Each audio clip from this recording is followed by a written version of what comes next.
قال رسول اللہ صلی اللہ علیہ وسلم انہا ستکون فتنۃ، ان قریب ایک بہت بڑا فتنہ رونما ہوگا۔ حضور نے خبر دی فتنے کی۔ حضرت علی فرماتے اس پر میں نے عرض کیا، میں نے عرض کیا مل مخرج منہا یا رسول اللہ، اے اللہ کے رسول اس سے نکلنے کا راستہ کون سا ہوگا؟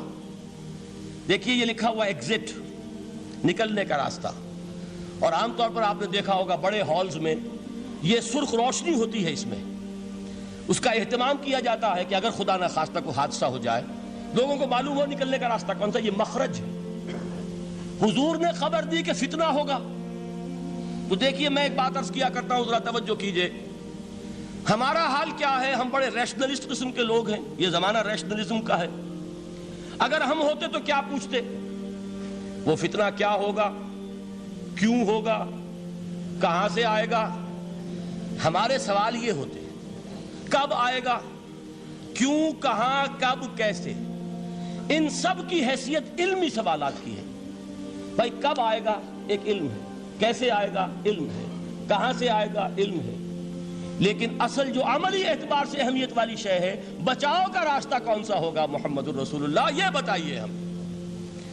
مل مخرج منہا یا رسول اللہ، حضرت علی نے یہ نہیں پوچھا فتنہ کیا ہوگا، کہاں سے آئے گا حضور، کیوں آ جائے گا، کب آ جائے گا، نہیں، مل مخرج منہا یا رسول اللہ، اے اللہ کے رسول یہ بتائیے کہ جب وہ فتنہ رونما ہوگا تو نکلنے کا راستہ کون سا ہوگا۔ اس کا جواب ہے، ارشاد فرمایا محمد رسول اللہ نے، کتاب اللہ، اللہ کی کتاب ہے وہ مخرج، یہ کتاب ہے کہ جس کو تھامو گے تو فتنوں سے محفوظ رہو گے۔ اس کے بعد آپ فرماتے ہیں فیہ نبأ ما قبلکم وخبر ما بعدکم وحکم ما بینکم، اس میں تم سے پہلوں کی بھی خبریں موجود ہیں، عاد اور سمود اور قوم نوح اور قوم ہود اور قوم لوط اور قوم صالح اور آل فرعون، یہ کون ہے؟ من قبلکم، تم سے پہلے، وفیہ خبر ما بعدکم، جو کچھ تمہارے بعد ہونے والا ہے اس کی خبریں بھی موجود ہیں، لیکن وہ کیسے ہوں گی؟ وہ بٹوین دی لائنز ہوں گی، وہ بین السطور ہوں گی۔ ان کے لیے انسان کو، آپ کو معلوم ہے ایک عبارت میں سطور ہوتی ہیں اور ایک درمیان میں ہوتا ہے، ان کے کچھ لکھا ہوا نہیں ہوتا۔ You have to read between the lines۔ قرآن میں بعد میں آنے والے حالات بھی درج ہیں، لیکن اس طرح نہیں جیسے کہ پچھلے حالات درج ہیں۔ اس کے لیے ذرا ان ڈیپتھ پونڈرنگ اوور، غور و فکر اور تدبر کی ضرورت ہوگی۔ وَحُکْمُ مَا بَيْنَكُمْ، اور جتنے اختلافات تمہارے اندر پیدا ہوں گے تا قیام قیامت، ان سب کا فیصلہ بھی اس کتاب میں موجود ہے۔ وَهُوَ حَبْلُ اللَّهِ الْمَتِينُ وَهُوَ الذِّكْرُ الْحَكِيمُ، یہی تو ہے وَهُوَ الصِّرَاطُ الْمُسْتَقِيمُ، سیدھا راستہ اور کون سا؟ یہی قرآن تو ہے۔ ہر رکعت میں کہتے ہو اهْدِنَا الصِّرَاطَ الْمُسْتَقِيمُ، اور قرآن دیا ہوا ہے اس پر غور نہیں کرتے۔ عجیب تماشا ہے ہمارا، نماز کی ہر رکعت میں اهْدِنَا الصِّرَاطَ الْمُسْتَقِيمُ، اور حضور فرمایا وَهُوَ الصِّرَاطُ الْمُسْتَقِيمُ، صراط مستقیم یہ قرآن ہی تو ہے، الذکر الحکیم یہ قرآن ہی تو ہے، وَهُوَ حَبْلُ اللَّهِ الْمَتِينُ، اور یہی ہے اللہ کی مضبوط رسی۔ آپ نے قاری صاحب سے وہ آیات سنی سورہ آل عمران کی، وَاعْتَصِمُوا بِحَبْلِ اللَّهِ جَمِيعًا وَلَا تَفَرَّقُوا، اللہ کی رسی کو مضبوطی سے مل جل کر تھامو اور تفرقے میں مبتلا نہ ہو۔ تفرقہ ہوگا تو کیا ہوگا؟ تمہاری ہوا اکھڑ جائے گی۔ آج آپ کو معلوم ہے دول عرب اگر یہ یکجا ہو جائیں، ایک دن کے لیے اسرائیل قائم نہیں رہ سکتا، امریکہ نہیں، امریکہ کا باپ اسے قائم نہیں رکھ سکتا۔ اگر امت عرب ہی جمع ہو جائے، عالم اسلام تو بڑی شے ہے، جو وسائل ان کے پاس ہیں، جو اللہ تعالیٰ نے ان کو نعمتیں عطا فرمائی ہیں، لیکن افتراق، انتشار، اختلاف، جتھے بندی، گروہ بندی، دھڑے بندی، اس نے اسرائیل کا خنجر ان کے سینے میں پیوست کیا ہوا ہے۔ اس لیے کہ فَتَذْهَبَ رِيحُكُمْ، اگر تم اختلاف کرو گے تو تمہاری ہوا اکھڑ جائے گی، آج وہ ہوا اکھڑ چکی ہے۔ تو فرمایا وَاعْتَصِمُوا بِحَبْلِ اللَّهِ جَمِيعًا وَلَا تَفَرَّقُوا، اللہ کی رسی کو مضبوطی کے ساتھ مل جل کر تھامو اور تفرقے میں مت پڑو۔ حضور فرما رہے ہیں وہ اللہ کی رسی کون سی؟ ہوا حبل اللہ المتین، یہی قرآن ہے اللہ کی مضبوط رسی۔ علامہ اقبال نے کیا خوب کہا ہے، علامہ اقبال نے قرآن اور حدیث کے حقائق کو جس طریقے سے اشعار کا جامع پہنایا ہے، وہ تو خود کہتے ہیں گوہر دریائے قرآن سفتام، میں نے قرآن مجید کے دریا سے موتی نکال کر اپنے اشعار کے اندر میں نے چن دیے ہیں، میرا کام اور کچھ نہیں ہے۔ موتی کوئی بھی غواص پیدا نہیں کرتا، دریا کی گہرائی سے نکال لاتا ہے۔ یہ میری حکمت نہیں ہے جو میرے اشعار میں ہے، یہ میں نے قرآن مجید کے دریا میں غوطہ زنی کر کے اس سے یہ موتی نکالے، گوہر دریائے قرآن سفتام۔ اب دیکھیے اسی حدیث کے اس ٹکڑے کو کیسے شعر میں لائے ہیں۔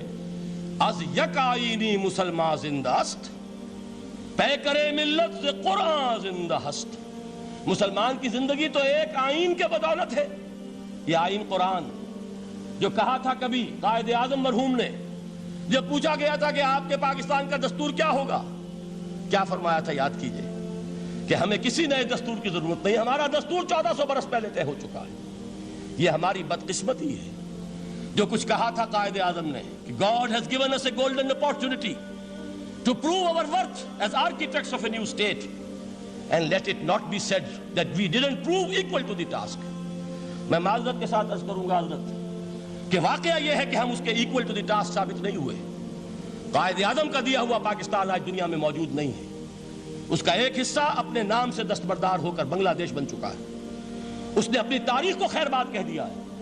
حالانکہ مسلم لیگ کی جنم بھومی ڈھاکہ ہے، 1906 میں ڈھاکہ میں مسلم لیگ نے جنم لیا تھا، اور اگر وہ صرف ہم سے علیحدہ ہوتا یا گہرا صدمہ ہوتا، لیکن یہ کہ اس نے جب نام بدلا ہے در حقیقت اس نے اپنے تاریخ سے اپنے پس منظر سے استعفیٰ دیا۔ یہ ہمارا دوہرا ہمارے لیے صدمے کی بات ہے۔ کیا 2 یمن موجود نہیں ہیں؟ ان میں سے کوئی ایک بھی اپنا نام چھوڑنے کو تیار ہوگا؟ کیا 2 جرمنی دنیا میں موجود نہیں ہیں؟ کوئی ایک بھی ان میں سے اپنا نام چھوڑے گا؟ کیا 2 کوریا نہیں ہیں؟ 2 ویتنام نہیں ہیں؟ تو کیا 2 پاکستان نہیں ہو سکتے تھے؟ ہو سکتے تھے۔ میں یہ کہا کرتا ہوں کہ یہ گہرا صدمہ ہے علیحدگی، اور دوہرا صدمہ ہے، اور اس سے کہیں زیادہ بڑا کہ انہوں نے اپنا نام بدل لیا، اپنی آئیڈینٹی چینج کر دی، انہوں نے وہ نام اپنے ماتھے سے اتار کر خلیج بنگال کے اندر دبو دیا۔ یہ بہت بڑی سزا ہے جو ہمیں ملی ہے۔ کیوں ملی ہے؟ کہ ہم نے 25 برس تک اس قائد جس کو کہا تھا کہ وہ ہمارا آئین ہے، اس کو آئین نہیں بنایا۔ ہم نے دنیا کے سامنے جھولیاں پساری، ہم نے طرح طرح کے نظاموں کو آزمایا، لیکن اس قرآن کی طرف پیش قدمی نہیں کی۔ اللہ تعالیٰ ڈھیل دیتا ہے لیکن سزا بھی بہت سخت ہوتی ہے۔ ان بطش ربک لشدید، وہ ہم پر کوڑا برسا ہے۔ تاریخ انسانی کی عظیم ترین شکستوں میں سے ایک شکست ہے کہ جو ہمارے ماتھے پر کلنک کے ٹیکے کی طرح موجود ہے۔ اللہ کرے کہ آئندہ یہ تاریخ اپنے آپ کو نہ دہرائے، لیکن میں عرض کر دیتا ہوں آپ سے، جو ہمارے لچھن ہیں، جو ہمارا طرز عمل ہے، جو ہمارے لیل و نہار ہیں، جو ہمارا انداز ہے، اللہ کے دین کا استہزاء اور تمسخر، جس طرح اللہ کے ساتھ مذاق ہم کر رہے ہیں، اس کا شاید اس سے بھی کہیں زیادہ برا نتیجہ نکلے۔ اللہ مجھے اور آپ کو اور ارض مقدس پاکستان کو اس انجام سے بچائے، لیکن اس کے لیے کام کرنا ہوگا۔ صرف کہنے سے بات نہیں بنے گی، کمر کسنی ہوگی، ہمت جو ہے پھر انسان کو اثر نو، ایک نئی تعمیر، ایک عزم، ایک ہاتھ میں قرآن اور ایک میں تلوار لے کر یہ امت پھر دوبارہ میدان میں آئے۔ بہرحال عرض یہ کرنا تھا، اقبال کہتا ہے از یک آئینی مسلمان زندہ است، پے کرے ملت سے قرآن زندہ ہست، ماں ہما خاک و دل آگاہ اوست، اعتصامش کن کہ حبل اللہ اوست۔ تامو اس کو مضبوطی کے ساتھ، حبل اللہ یہی قرآن ہے۔ یہ یک آئینی اور پیکر قرآن کی زندگی، پیکر ملت کی زندگی جو ہے اس قرآن کی بدولت ہے۔ تو حضور نے کیا فرمایا؟ فتنے سے بچنے کا راستہ کون سا ہے؟ کتاب اللہ فیہ نبأ ما قبلکم وخبر ما بعدکم وحکم ما بینکم وہو الصراط المستقیم وہو حبل اللہ المتین وہو الذکر الحکیم۔ ایک 3 جملے اور سن لیجئے۔ هو الذی لا یشبع منہ العلماء ولا یخلق عن کثرت الرد۔ یہ قرآن وہ شے ہے جس سے اہل علم کبھی سیر نہ ہو سکیں گے۔ ولا تنقضی عجائبہ، اس کے عجائب کبھی ختم نہیں ہوں گے۔